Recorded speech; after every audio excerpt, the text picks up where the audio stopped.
Good evening, everyone. My name is Ryan Unsworth. Welcome to episode 5 of the PTFC Podcast. Coming up today, we have usual injury and suspension updates. There's quite a bit on that for you. We're going to review Holyhead and Buckley, which was before that. We've got Gibbo's interview for you from the Holyhead game. We're going to preview Ruthin, and we're also going to have a bit of a look ahead towards next season, because that's kind of... I don't know, that's where my mind's wandering anyway. So, without further ado, let's get straight into it with the injury and suspension updates. So it's been a good 2 or 3 weeks actually since I've been able to do one of these. I've had my hands a bit full. But as it stands, we've got 19 points from the last 24 available. So that's, I can't remember how many games that is. I think 8 games or something, 9 games. Lost 1, drawn 1, won the rest. Incredible run that we've been on. Obviously we got knocked back against Buckley last week, but that wasn't a performance issue. That was circumstance, being down to 10 men. We led the game at that point as well. But regardless. So injury and suspension updates. So we've got Dave Hayes obviously missed the Holyhead game with his ankle, I believe it is, a bit swollen. Not sure whether he's going to be okay for Ruthin away next week, but we will see. Alec Williams is still out at the moment. He's got strained ligaments, so he's looking maybe another week and a half to get back to where he needs to be. So probably won't see Alec for the Ruthin game, but hopefully we'll have him back soon. In the meantime, obviously Chris Bennett doing a great job at right back. Casey Faulkner is suspended. He's got 2 more games left to serve, so he could possibly return for Penryn-Cork away, which is on the 23rd of February. Whether he will come back for that game or not, we don't know, but that's the earliest that he'd be able to obviously return to the side. Good to have Griffo and Alex back in the side for Holyhead. Obviously both massive players for us. So they're back and fighting now. Griffo came off towards the end. That's just a bit of fatigue, isn't it? Alex made the whole game, so they're both looking good.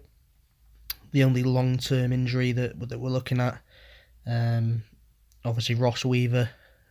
He's going through some physical therapy at the moment to try and resolve that. And Elliot Lloyd as well, who he's looking a while until he can get back.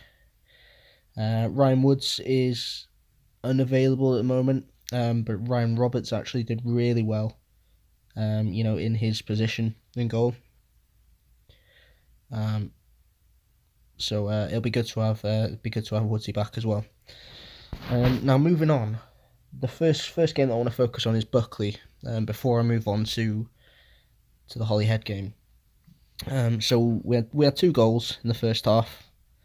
Ollie Buckley and Dan Roberts.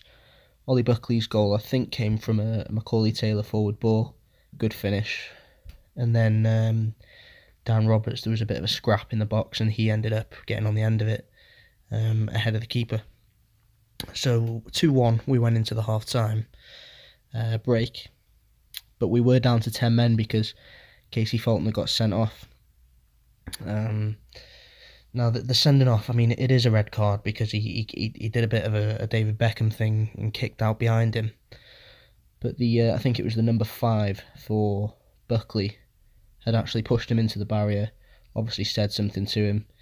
Casey couldn't keep his emotions in check. Ended up getting sent off. Obviously he was gutted. Fans were gutted. And us being down to 10 played a huge part throughout the rest of the game.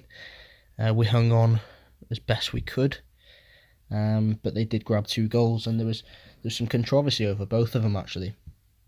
Their first goal was a header from a corner, their equaliser. If you watch the goal back, one of their fans recorded it, and if you watch it back, their number 5 again has actually got Ollie Buckley in a headlock. So Ollie Buckley can't challenge for the ball because he's in a headlock. and there was a bit of pushing going on as well. Nothing given at all, so it's 2-2. And then the winning goal for them was about 5 yards offside. Maybe not 5 yards, but 3 or 4 yards offside. And even their manager actually said, yeah, to be fair, it was. But the linesman, for some reason, was, don't know, tying his shoelaces or something. But, that's, don't want to be too critical, but you come to expect this kind of officiating sometimes. Sometimes it works for you, sometimes it works against you, but it's obviously frustrating in this case. We nearly levelled the game right at the end. Aaron White hit the post with a left-footed shot from just inside the box. Hit the post, and Sam Duffy was really, really, really close to getting on the end of it, but it just wasn't to be. So what I'll do now is I'll play Gibbo's interview from Holyhead, hear what he had to say after we got back to winning ways, hopefully back on another run. So this was his thoughts after beating Holyhead 2-0. Prestine Town 2, Holyhead 0, speaking to Neil Gibson, back to winning Wales. Yeah, obviously, as whenever you lose a game of football like we did last week, so important that you bounce back quickly. Again, we've sensed that the lads have been right up for it all week. We've worked hard this week and making sure preparations were right for what we knew was a difficult game, because Holyhead are fighting for their lives at the bottom of the league, and we're trying to, as best as we can, pull ourselves away from there, because that's the situation we found ourselves in only 6, 7, 8 weeks ago. So we're very conscious that it was going to be a difficult game, and I thought that the players applied themselves really, really well in what was difficult conditions, and we created some very good opportunities. We probably should have been 2 or 3-0 up with chances before we actually scored, and we felt today that if we picked a team in the manner that we did and set up in a shape that we did that was a little bit different to what we normally set up, we'd cause teams problems, and that showed with the amount of chances it created. But also, if you're looking at how you can win a game and how you can affect the game in attacking areas and how you're going to create chances, you've also got to make sure that you're very firmly switched on, and you have a defensive shape behind that you can't get counter-attacked, and we did today. And I thought Ryan Roberts coming in was did really well. He made a save right at the end to keep a clean sheet, which is what he fully deserved. And it's difficult when you don't have much to do for a long period of time and then stay switched on. So pleased with the clean sheet, pleased with all the attacking opportunities it created and the chances that we had. And if I'm honest, probably feel that we could be a little bit more ruthless and we could have won it more comfortably if we had have been. Yeah. Alex Jones back in the side today, 2 goals for him. Could have had a first half hat-trick really. You happy to have him back, Griffo back as well? Yeah, I mean, they're experienced players for us, and they've played at a higher level than the Cymru Alliance. They both played Welsh Premier League football, so we know that the quality that they bring to our team. We know also the experience that they bring to our team, and pleased to have them back in, as I am, sort of with pleased with all the group at the moment in time. It's competition for places. Griffo was out for a couple of weeks, and Ollie Buckley comes in and scores in both those games, and Ollie played exceptionally well today and set up the first goal. So it's imperative that we have that competition for places. As you say, Alex scored 2 goals, and that's what Alex is extremely good at. He gets into the box. It's late runs, so difficult to pick out. Or to pick up for opposition, and he's a cool finisher when he's in those situations. So extremely pleased to have him and Griffo back in the team. But at the moment, the competition for places is really, really high, and that's the factor that drives people forward. Because make no mistake, today we were missing Ryan Woods, Ross Weaver, Dave Hayes. Casey Faulkner's obviously suspended, so we were missing Alec Williams still. So we were missing players today. So it proves that we are building up that competition and strength in depth, and the squad are all buying into what we're looking to do. Yeah. So Ruthin next week away, very physical side. Looking forward to that one.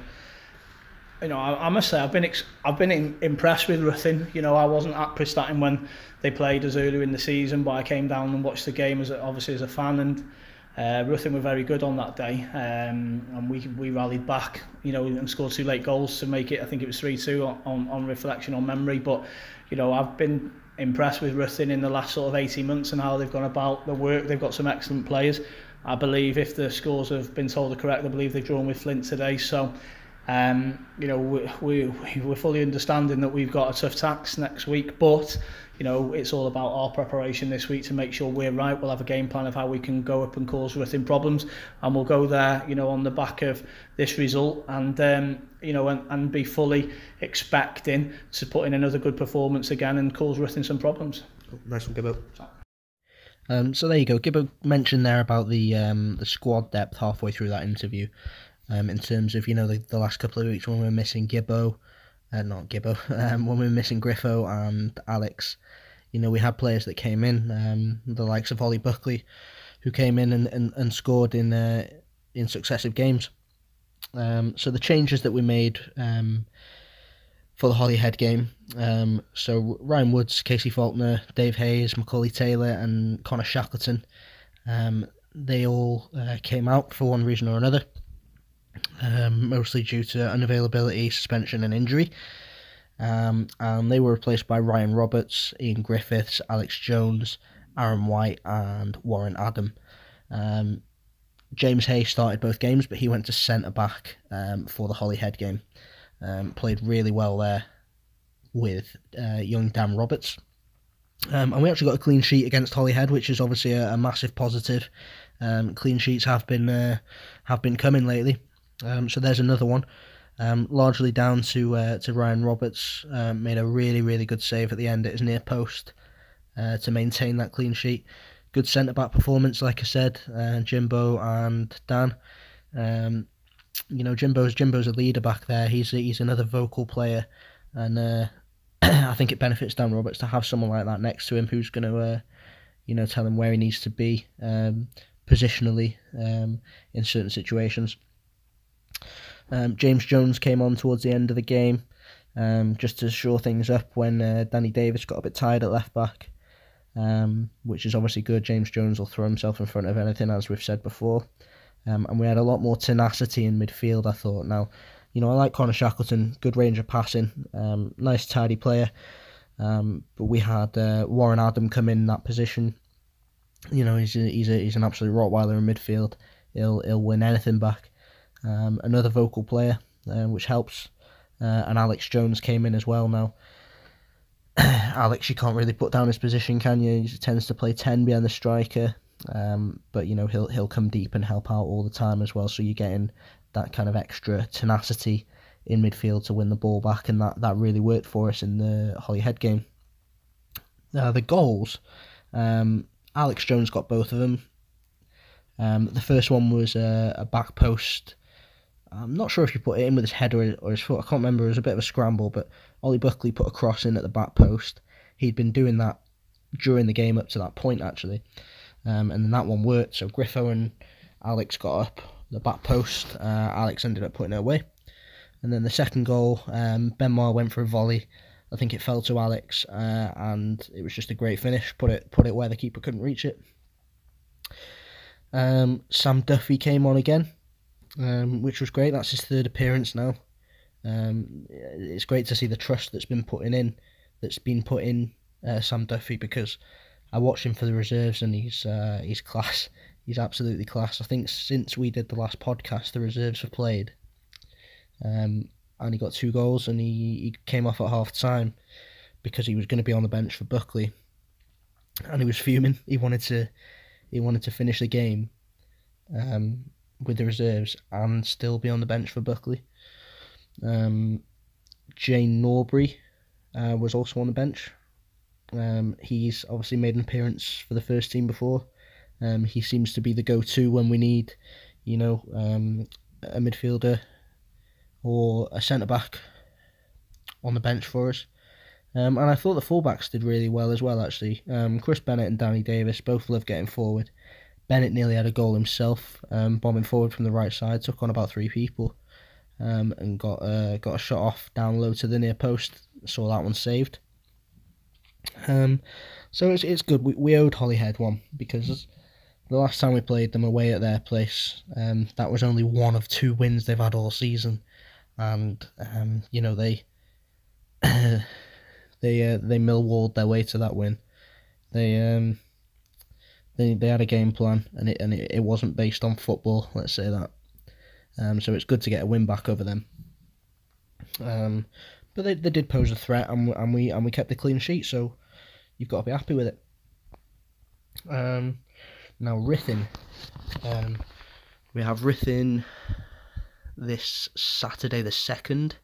I'm actually not going to be at that game. It's going to be the first game that I've missed all season. I'm off to watch a band with my dad in Liverpool, so I can't be at that one. Someone else will take control of the Twitter, so we'll still have updates and stuff for you. Don't worry about that. Yeah, so the last time we played Ruthin, we lost 3-2 to them at home. At the time, we were bottom of the league, dead bottom. It was our first game without Leon. Leon, I think, had left during the week before leading up to the game. And it didn't go well at all.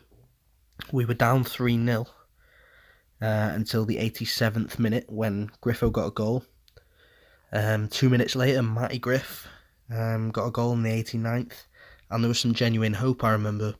And I might be wrong, but I think we had a penalty waved away in stoppage time. I think Griff got absolutely taken out, and nothing was given. So that was then, and this is now. So it's a completely different picture. We're now 8th. Ruthin are 2 places behind us in 10th, but they also have 2 games in hand. We've scored 8 more goals than them. We've conceded the same amount.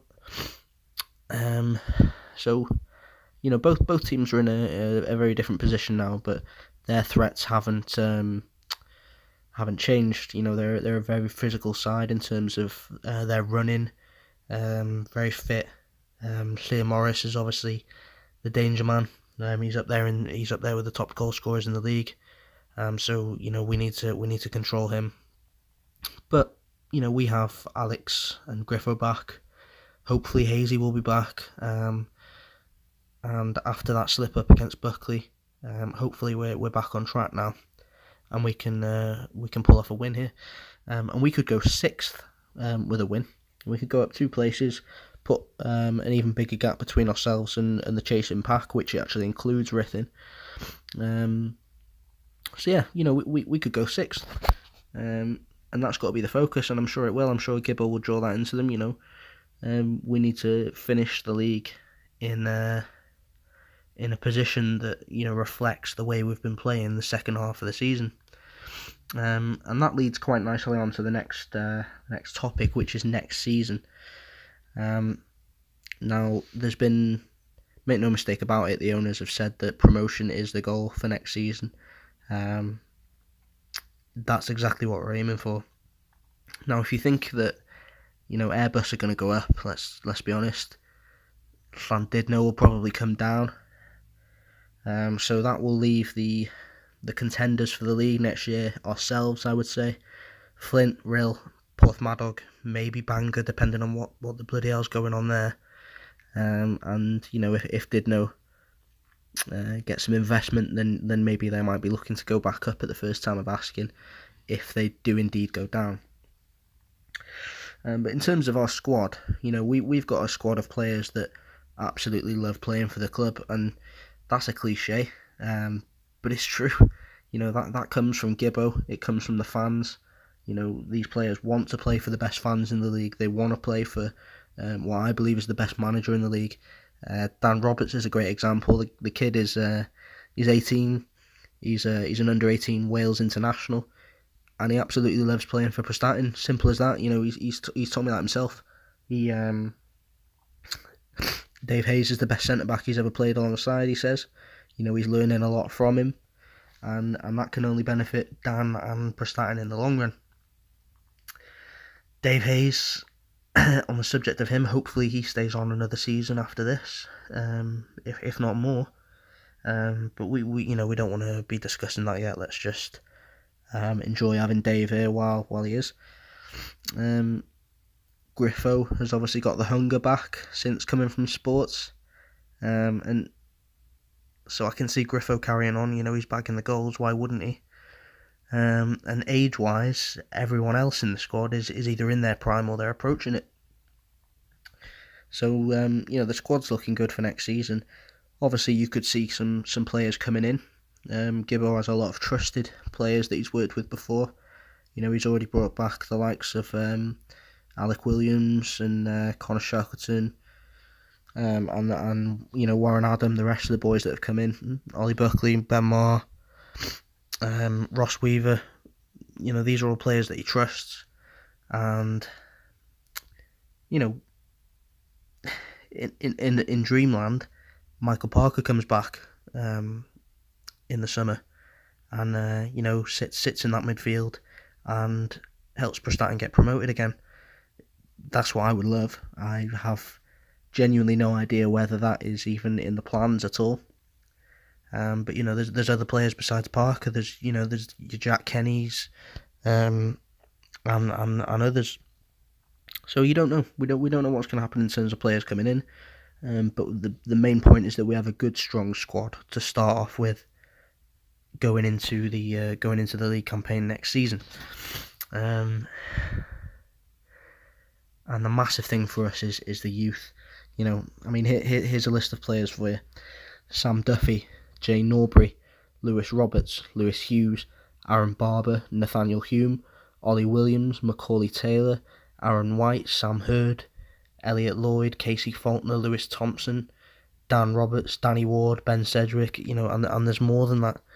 These are all players in their teens that are genuinely massively talented. A lot of them already mainstays in the first team. A few of them breaking in as we speak. A few of them putting in really good performances for the reserves that, make no mistake about it, Gibbo is paying attention to. So we'll see whether some, if not all of them, live up to the potential that they're showing. But we certainly have a great crop of young players coming through, and Gibbo has the trust in them. If they're good enough, they're old enough. So we'll see. Now I would encourage you guys to get some questions in for the next episode. I'm going to be doing one probably on the Sunday after the Ruthin game, and I hope we have something to be happy about after that game. So yeah, I will speak to you guys then.